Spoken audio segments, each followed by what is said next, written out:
Hello बच्चों, स्वागत है आपका मेरे यूट्यूब चैनल रक्षा साइंस क्लासेस में। आज हम पढ़ेंगे class 9 science exam time quick revision notes में चैप्टर 7 मोशन। मोशन होती है जब कोई ऑब्जेक्ट अपनी पोजीशन चेंज करता है टाइम के साथ। एग्जाम्पल है मूविंग कार, फ्लाइंग बर्ड और रनिंग पर्सन। रेस्ट में ऑब्जेक्ट कब होता है? जब ये अपनी पोजीशन को टाइम के साथ चेंज नहीं करता है।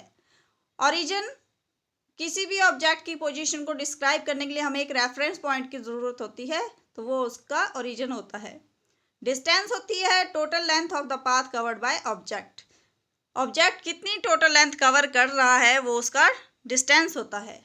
डिस्प्लेसमेंट होता है shortest distance from initial point two the final position of the object. Initial position और फाइनल पोजीशन के बीच का जो शॉर्टेस्ट डिस्टेंस है उसको हम डिस्प्लेसमेंट बोलते हैं, और इसका मैग्नीट्यूड और डायरेक्शन दोनों होता है। ऐसा यूनिट होता है डिस्टेंस और डिस्प्लेसमेंट का मीटर। ऑडोमीटर होता है इंस्ट्रूमेंट जिसका यूज़ हम करते हैं डिस्टेंस मेज़र करने के लिए। ऑटोमोबाइल कितनी डिस्टेंस मेज़र कर रहे हैं उसके लिए इसका यूज़ किया जाता है। यूनिफॉर्म मोशन होती है जब कोई ऑब्जेक्ट इक्वल डिस्टेंसेस को इक्वल इंटरवल ऑफ टाइम के साथ कवर करता है। नॉन यूनिफॉर्म मोशन होती है जब कोई ऑब्जेक्ट अनइक्वल डिस्टेंसेस को इक्वल इंटरवल ऑफ टाइम में कवर करता है। स्पीड होता है distance covered by an object per unit time. इसका फॉर्मूला है डिस्टेंस अपॉन टाइम। वेलोसिटी होता है displacement of an object per unit time, और इसका फॉर्मूला है डिस्प्लेसमेंट अपॉन टाइम। ऐसा यूनिट ऑफ स्पीड और वेलोसिटी होता है मीटर पर सेकेंड। एक्सेलरेशन होता है change in velocity of object per unit time, और एक्सेलरेशन का फॉर्मूला है change in velocity over time, और ऐसा यूनिट है इसका मीटर पर सेकेंड स्क्वायर। यूनिफॉर्म एक्सेलरेशन होती है जब वेलोसिटी किसी ऑब्जेक्ट की इंक्रीज या डिक्रीज होती है इक्वल अमाउंट से इक्वल इंटरवल ऑफ टाइम के साथ। और नॉन यूनिफॉर्म एक्सेलरेशन होती है जब किसी ऑब्जेक्ट की वेलोसिटी चेंज होती है नॉन यूनिफॉर्म रेट से।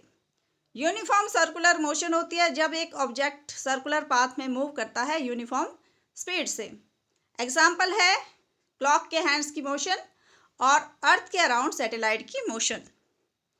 नेक्स्ट है हमारा equations of motion.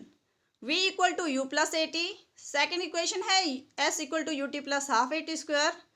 Third equation है v square minus u square equal to 2as। तो यहाँ पर u आपकी इनिशियल वेलोसिटी है, v फाइनल वेलोसिटी है, a एक्सेलरेशन है और t टाइम है और s डिस्प्लेसमेंट है।